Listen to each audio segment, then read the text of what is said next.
ನಮಸ್ತೆ ಸ್ನೇಹಿತರೆ, ಇವತ್ತು ನಾವು TET 2024ರ ಹಳೆಯ ಪ್ರಶ್ನೆ ಪತ್ರಿಕೆ ಇಂಗ್ಲೀಷಲ್ಲಿ ಯಾವುದು ಓದ್ಕೊಳ್ಳೋದು ಅಂತ ನೋಡುವ. ಇಂಗ್ಲೀಷ್ನಲ್ಲಿ ಕನ್ನಡದಲ್ಲಿರುವಂತೆ ಮೊದಲಿಗೆ ಅವರು ಗದ್ಯ ಭಾಗವನ್ನು ಕೊಡ್ತಾರೆ. ನಾವು ಆ ಪ್ರಶ್ನೆಗಳನ್ನು ಹುಡ್ಕೊಂಡು ಅದರಲ್ಲಿರುವಂಥ ಉತ್ತರ ಆ ಒಂದು ಗದ್ಯದ ಸಾಲುಗಳಲ್ಲೇ ಇರ್ತದೆ, ಅದನ್ನು ನಾವು ಹುಡುಕಿ ಬರೀಬೇಕಾಗಿರುವಂಥದ್ದು. ಅದು ಯಾವುದು ಕೂಡ ಬೇರೆ ಬೇರೆ ಕೊಟ್ಟಿರ್ತಾರೆ, ಅದು ಹಳೆಯ ಪ್ರಶ್ನೆ ಪತ್ರಿಕೆಗಳಲ್ಲಿ ರಿಪೀಟ್ ಆಗಿರುವಂಥದ್ದಲ್ಲ, ಬೇರೆ ಬೇರೆ ಪ್ರಶ್ನೆಗಳನ್ನು ಕೊಡ್ತಾರೆ. ಅದರಲ್ಲಿ 31ರಿಂದ 38ರ ತನಕ ಗದ್ಯ ಭಾಗದಿಂದ ಪ್ರಶ್ನೆಗಳಿರುವಂಥದ್ದು.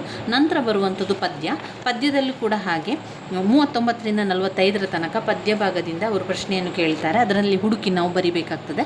ಅದು ಯಾವ ರೀತಿ ಕೊಡ್ತಾರೆ ಅಂತ ಆ ಪ್ರಶ್ನೆಯೇ ಆ ಒಂದು ಸಾಲುಗಳಲ್ಲಿರ್ತದೆ, ಉತ್ತರ ಮತ್ತು ಪ್ರಶ್ನೆ ಅಲ್ಲಿ ಸಾಲುಗಳಲ್ಲಿರ್ತದೆ. ನಾವು ಸ್ವಲ್ಪ ನೋಡಿಕೊಂಡು ಅದನ್ನು ಬರಿಬೇಕಾಗ್ತದೆ. ಇನ್ನು ನಾವು ನೋಡೋದಿದ್ರೆ ಗ್ರಾಮರ್ ಬರ್ತದೆ. ಅದೇ ರೀತಿಯಲ್ಲಿ ಬೋಧನಾಶಾಸ್ತ್ರ ಕೂಡ, ಇಂಗ್ಲೀಷ್ನಲ್ಲೂ ಕೂಡ ಬೋಧನಾಶಾಸ್ತ್ರ ಬರ್ತದೆ. ಕನ್ನಡದಲ್ಲಿರುವಂತಹ ಹೆಚ್ಚಿನ ಒಂದು ಬೋಧನಾಶಾಸ್ತ್ರ ಕೂಡ ಇಂಗ್ಲೀಷ್ನಲ್ಲೂ ಕೂಡ ನಮಗೆ ಬರುವಂಥದ್ದು. ಆದರೆ ಅದು ಇಂಗ್ಲೀಷ್ನಲ್ಲಿರ್ತದೆ. ಈಗ ನಮಗೆ ಇಂಗ್ಲೀಷ್ ಕಷ್ಟ ಅಂತಾಗಿದ್ದರೆ ಅದನ್ನು ಕೆಲವೊಂದು ಅರ್ಥಗಳು ನಮಗೆ ಗೊತ್ತಾಗೋದಿಲ್ಲ, ಆಗ ಅದೇನಾಗ್ತದೆ, ತಪ್ಪುತ್ತರಗಳು ಬರುವಂಥದ್ದು. ಕನ್ನಡ ಬೋಧನಾಶಾಸ್ತ್ರ ಮತ್ತು ಇಂಗ್ಲೀಷ್ ಬೋಧನಾಶಾಸ್ತ್ರ ನೋಡಿದರೆ ಎರಡೂ ಕೂಡ ಒಂದೇ ರೀತಿಯಾಗಿರ್ತದೆ, ಆದರೆ ಉತ್ತರಗಳಲ್ಲಿ ಇಂಗ್ಲೀಷ್ನ ಅರ್ಥಗಳಲ್ಲಿ ಬದಲಾವಣೆಗಳಿರ್ತದೆ.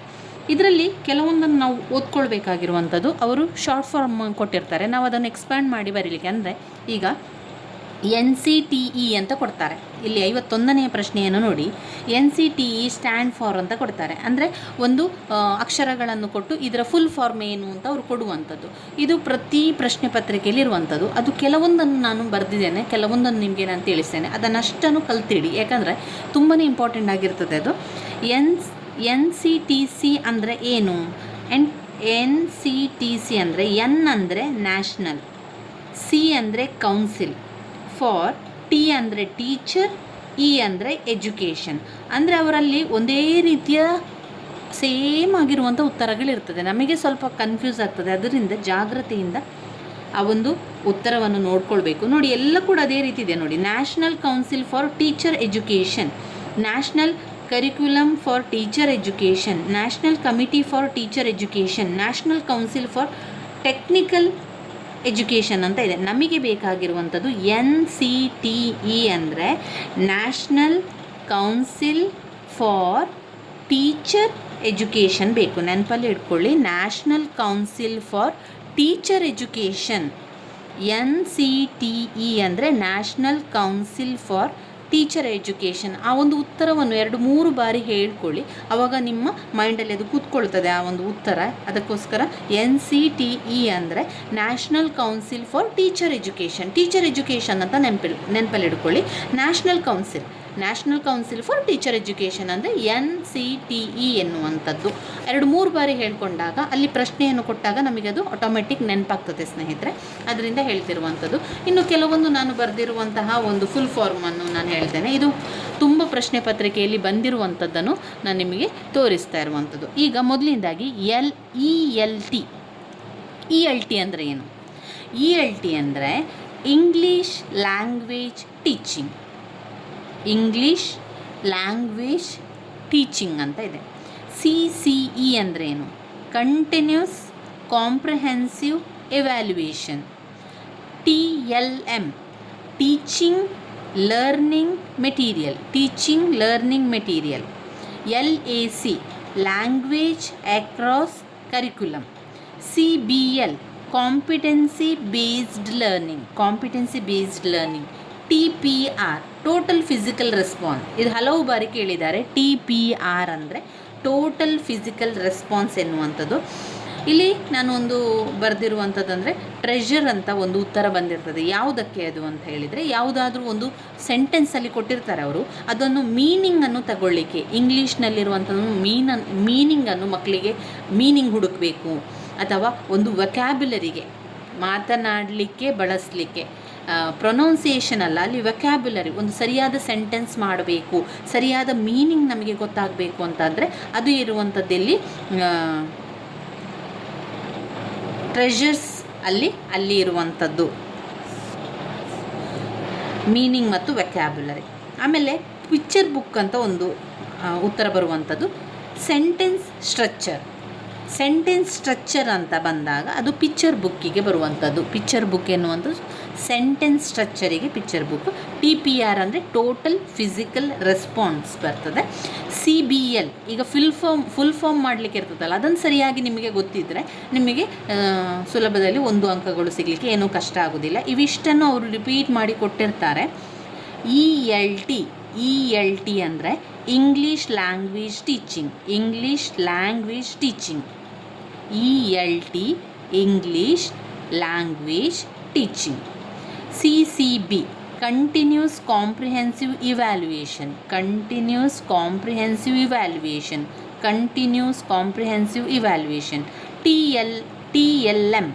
TLM teaching learning material.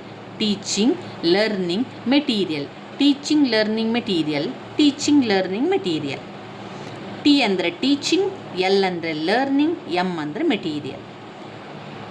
LAC language across curriculum ಅಂತ ಇರುವಂಥದ್ದು. CBL ಅಂದರೆ ಕಾಂಪಿಟೆನ್ಸಿ ಬೇಸ್ಡ್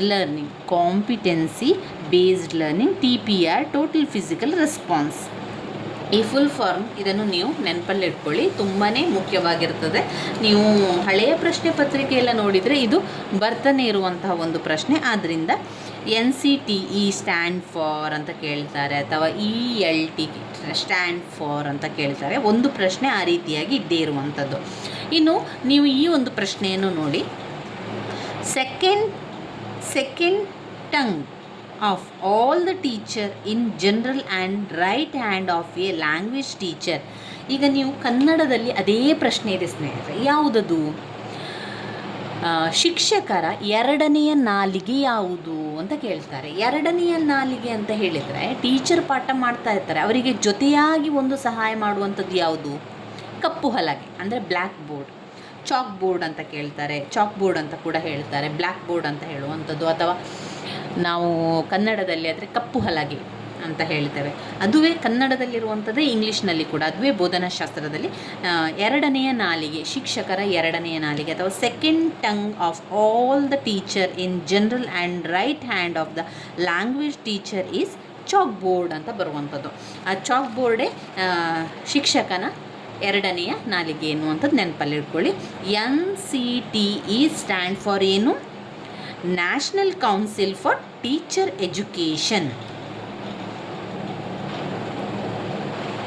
ಈ ರೀತಿಯಾಗಿ ಓದ್ಕೊಳ್ಬೇಕು. ಇನ್ನು ಗ್ರಾಮರ್ ಅಂತ ಬಂದಾಗ ಹೆಚ್ಚು ಚಿಂತೆಯನ್ನು ಮಾಡ್ಕೊಳ್ಳಿಕ್ಕೆ ಹೋಗಬೇಡಿ, ಯಾಕಂದರೆ ಅವರು ಯಾವ ಒಂದು ಸೆಂಟೆನ್ಸನ್ನು ಕೊಡ್ತಾರೆ ಅಥವಾ ಹೇಗೆ ಕೊಡ್ತಾರೆ ಅಂತ ನಮಗೆ ಗೊತ್ತಾಗೋದಿಲ್ಲ. ಅಂದರೆ ಕೆಲವೊಂದು ಸಣ್ಣ ಪುಟ್ಟ ಗ್ರಾಮರ್ ನಿಮಗೆ ಗೊತ್ತಿದೆ ಅಂತಾದರೆ ಓದ್ಕೊಳ್ಬೋದು. ಆದರೆ ಇಂಗ್ಲೀಷ್ ತುಂಬಾ ಕಷ್ಟ ಇದೆ, ಇಂಗ್ಲೀಷ್ ತುಂಬಾ ಕಷ್ಟ ಆಗ್ತದೆ ಅಂತಾದವರು ನೀವೇನು ಮಾಡಿ ಅಂದರೆ ಈ ಗ್ರಾಮರನ್ನು ನೀವು ತುಂಬಾ ಅದನ್ನು ಚಿಂತೆ ಮಾಡಬೇಡಿ. ಯಾವ ರೀತಿ ಅದಕ್ಕೆ ಸೇರಿಸ್ಬೋದು ಅಥವಾ ಯಾವುದು ಬಂದಿರ್ಬೋದು ಎನ್ನುವಂತಹ ಊಹೆಯ ಮೇಲೆಗೆ ಅದನ್ನು ಕಲ್ತ್ಕೊಳ್ಳಿ ಅಥವಾ ಗುರುತನ್ನು ಹಾಕ್ಕೊಳ್ಳಿ. ಇನ್ನು ಬೋಧನಾಶಾಸ್ತ್ರ ಅಂತ ಬಂದಾಗ ಅದನ್ನು ಸ್ವಲ್ಪ ಕಲ್ತ್ಕೊಳ್ಳಿ. ಅದು ತುಂಬ ಸಲ ರಿಪೀಟ್ ಆಗಿರುವಂಥ ಪ್ರಶ್ನೆಗಳನ್ನು ಕೊಟ್ಟಿದ್ದಾರೆ. ಕನ್ನಡ ಮತ್ತು ಇಂಗ್ಲೀಷ್ನ ಬೋಧನಾಶಾಸ್ತ್ರಗಳು ಒಂದೇ ರೀತಿಯಲ್ಲಿರ್ತದೆ, ಆದರೆ ಇಂಗ್ಲೀಷ್ ಬೇರೆ ಅರ್ಥದಲ್ಲಿ ಇರ್ತದೆ ಅಷ್ಟೇ. ಇನ್ನು ನಾವು ನೋಡಿದರೆ ಕೆಲವೊಂದು ಮುಖ್ಯವಾದಂಥ ವಿಷಯಗಳನ್ನು ಓದ್ತಾ ಹೋಗುವ. ನಾನು ಕೆಲವೊಂದು ಮುಖ್ಯವಾದ ವಿಷಯಗಳನ್ನು ನಿಮಗೆ ಕೂಡ ನಾನು ತಿಳಿಸ್ತಾ ಹೋಗ್ತೇನೆ. ಈಗ ಎಕ್ಸಾಮ್ನ ಬಗ್ಗೆ ಕೂಡ ಕೇಳ್ತಾರೆ, ಅಂದರೆ ಇವ್ಯಾಲ್ಯೂಯೇಷನ್. ಈಗ ಶಾಲೆಗಳಲ್ಲಿ ಒಂದು ಪರೀಕ್ಷೆಗಳನ್ನು ಮಾಡುವಂಥದ್ದು. Assessment is made along with teaching of lesson throughout the academic year. ಈಗ ಪಾಠದ ನಂತರ ಅಕಾಡೆಮಿಕ್ ಇಯರ್ನ ಒಂದು ಪರೀಕ್ಷೆಯನ್ನು ಮಾಡುವಂಥದ್ದು. Throughout the academic year which includes oral test and co curriculum activities. ಈ ಒಂದು ಪರೀಕ್ಷೆಯಲ್ಲಿ ಎಲ್ಲ ಆ್ಯಕ್ಟಿವಿಟೀಸ್ಗಳನ್ನು, ಮಕ್ಕಳ ಕೋ ಕರಿಕ್ಯುಲಮ್ ಆ್ಯಕ್ಟಿವಿಟೀಸ್ಗಳನ್ನೆಲ್ಲ ಅಲ್ಲಿ ಹಾಕ್ತಾರೆ. ಆ ಒಂದು ಟೆಸ್ಟಲ್ಲಿ ಬರೆದಂಥ, ಅಲ್ಲಿ ಮಾಡಿದಂಥ ಆ್ಯಕ್ಟಿವಿಟೀಸ್ಗಳ ಪಾಯಿಂಟ್ಸ್ಗಳನ್ನು ಕೂಡ ಹಾಕ್ತಾರೆ.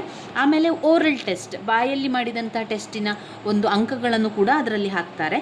ಆ ರೀತಿಯ ಒಂದು ಪರೀಕ್ಷೆ, ಆ ರೀತಿಯ ಮೌಲ್ಯಮಾಪನ ಅಂದರೆ ಯಾವುದು ಅಂತ ಕೇಳಿದರೆ ಅದು ಫಾರ್ಮೇಟಿವ್ ಅಸೆಸ್ಮೆಂಟ್, FA ಅಂತ ಹೇಳುವಂಥದ್ದು. FA1, FA2 ನಾವು ಪರೀಕ್ಷೆಗೆ ಹೇಳ್ತೇವಲ್ವ. SA1 ಅಲ್ಲ, ಅದು SA1 ಸಂಪೂರ್ಣ ಆ ವರ್ಷದ ಎಲ್ಲವನ್ನು ಕೂಡ ನಾವು ಪರೀಕ್ಷೆಗೆ ತೆಗೆದುಕೊಳ್ಳುವಂಥದ್ದು SA1 ಅಂದರೆ ಸುಮೆಟಿವ್ ಅಸೆಸ್ಮೆಂಟ್. ಇಲ್ಲಿ ಅವರು ಏನು ಹೇಳ್ತಾ ಇದ್ದಾರೆ ಅಂದರೆ assessment is made along with the teaching lesson throughout the academic year which includes oral test ಮತ್ತು ಕರಿಕ್ಯುಲಮ್ ಆ್ಯಕ್ಟಿವಿಟೀಸನ್ನು ಹಾಕಿ ಮಾಡುವಂಥದ್ದು, ಅದು FA ಫಾರ್ಮೇಟಿವ್ ಅಸೆಸ್ಮೆಂಟಿಗೆ ನಾವು ತಗೊಳ್ಬೇಕು. ಈ ರೀತಿಯ ಕೆಲವೊಂದು ವಿಚಾರಗಳನ್ನು ಗಮನದಲ್ಲಿಟ್ಕೊಳ್ಳಿ ಸ್ನೇಹಿತರೆ. ಇನ್ನಷ್ಟು ವಿಚಾರಗಳನ್ನು ನಾವು ಇಂಗ್ಲೀಷಲ್ಲಿ ತಿಳ್ಕೊಳ್ತಾ ಹೋಗುವ. ಕೆಲವೊಂದು ವಿಷಯಗಳು ಯಾವ ರೀತಿ ಬರ್ತದೆ, ಯಾವ ರೀತಿ ನಾವು ಗುರುತನ್ನು ಹಾಕ್ಕೊಳ್ಬೇಕು ಎನ್ನುವಂಥದ್ದು ನಾನು ನಿಮಗೆ ಇದರಲ್ಲಿ ತಿಳಿಸ್ತೇನೆ. ಮುಂದಿನ ವೀಡಿಯೋದಲ್ಲಿ ನಾವು ಅದರ ಬಗ್ಗೆ ಕೂಡ ತಿಳ್ಕೊಳ್ಳುವ. ನನ್ನ ವೀಡಿಯೋಸ್ ಎಲ್ಲ ನಿಮಗೆ ಇಷ್ಟ ಆಗಿದ್ದರೆ ಲೈಕ್ ಕೊಡಿ, ಶೇರ್ ಮಾಡಿ, ಸಬ್ಸ್ಕ್ರೈಬ್ ಮಾಡಲಿಕ್ಕೆ ಮರಿಬೇಡಿ. ಧನ್ಯವಾದಗಳು.